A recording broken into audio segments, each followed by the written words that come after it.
Hi, Math 1 at Shasta High School. This is Mr. Roberts. There's three problems that I want to talk to you about in tonight's homework.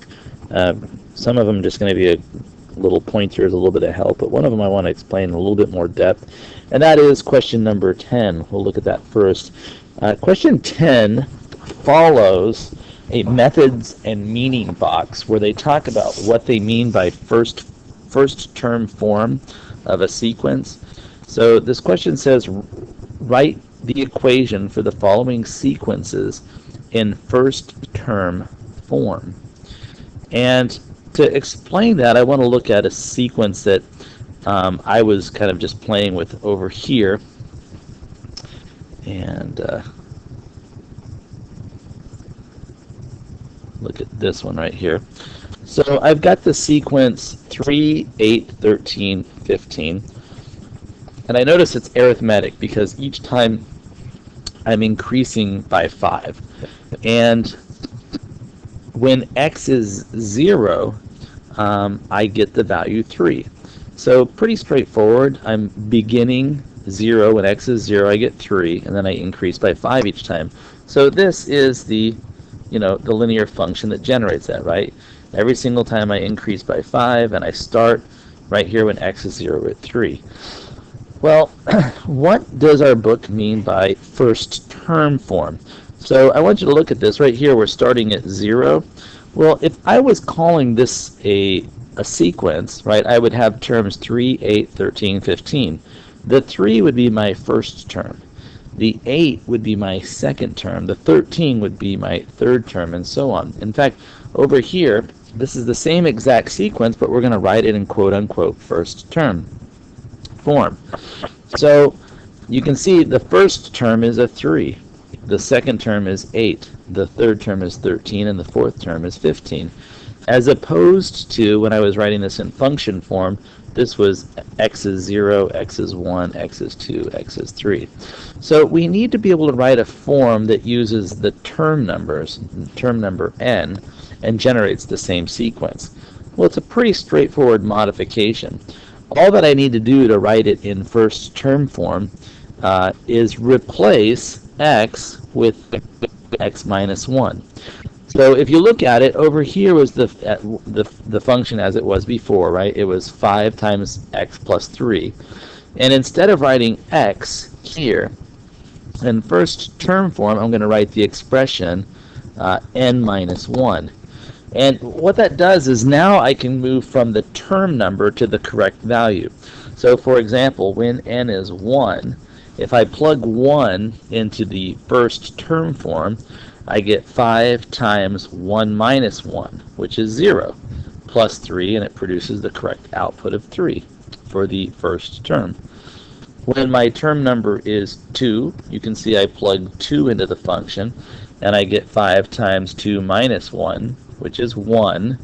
5 times 1 is 5, plus 3 is 8.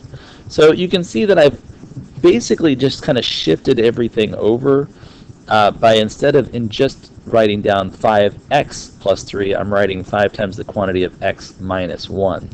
So that's what our book means by first term form. And we can do this for both a geometric sequence, and we can do it for here an arithmetic sequence. So that's just a little pointer for that particular problem. That's question number 9. And when I look at question number 9, to me, let's see, this looks like the first one clearly looks like it's arithmetic. It looks like I'm adding something each time. And I believe the second one might be geometric, but both of those could be written in first term form. On question number 8, I just want to encourage you to, don't read it and say, oh, it's just crazy too complicated. There's no way I can deal with this.